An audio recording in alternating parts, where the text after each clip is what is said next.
রাস্তাঘাট ভালো হয়েছে, ভালো বিল্ডিং সিল্ডিং হয়ে গেছে, ভালো উন্নতি হয়েছে।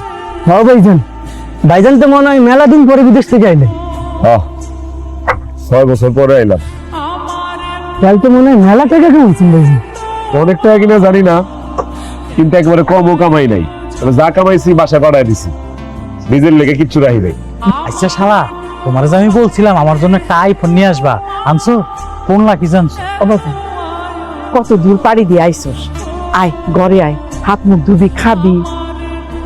আমার পোলাটা কতদিন পরে কত কষ্ট করে আইছে।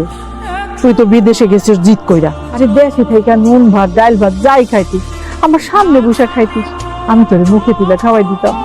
এই যে আম্মা, আম্মা তুমি কিন্তু এখনো পার্সিয়ালিটি করতেছো। হ্যাঁ, ওই বছরের পর বছর আমি তোমার কাছে থাকি, আমারও তো কোনোদিন মুখে তুলে খাওয়াই দিলে না। দেখছো মা, দেখছো? এই দেখছোস? হ্যাঁ, ভাইজান এখনো আমার হলে হিংসা করে। আমি তো আবার যাবো এখন।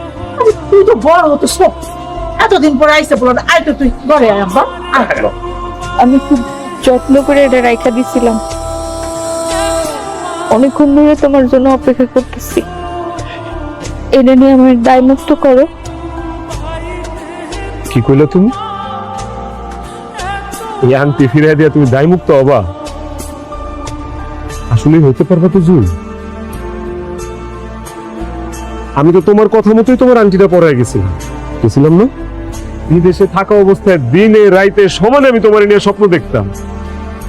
সেই তুমি আমাদের স্যার আরেকজনের বিয়ে করে ফেলাইলা জুই, কেমনে পারলো? তোমার জন্য অপেক্ষা করি নাই, তোমার হয়ে থাকতে চাই নাই। আংটি পরে রেখে গেছো, বিয়া তো আর করে রেখে যাও নাই।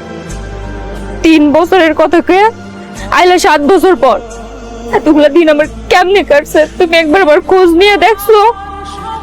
একবার আমার কথা ভাবছো? তো আমার আব্বাই গেছিল তোমাকে বাড়ি, তোমাকে অনেক টাকা পয়সা হয়েছে না, টাকার গরম। তোমার বড় ভাই হয়েছে গুন্ডা, আমার বাপরে অসম্মান করে বাড়ি থেকে দাঁড়াই দিছে, আমার বাপরে মারার হুমকি দিছে। আমি আমার বাপরে বাঁচানোর জন্য বিয়ে করছি। এইসব কথা তুমি আমার একটাবার কইতে পারলে না জুই? যোগাযোগ কেমনে করবো তোমার লগে? যোগাযোগ করতে তো চাইছিলাম, কিন্তু আমার তো কোনো উপায় ছিল না।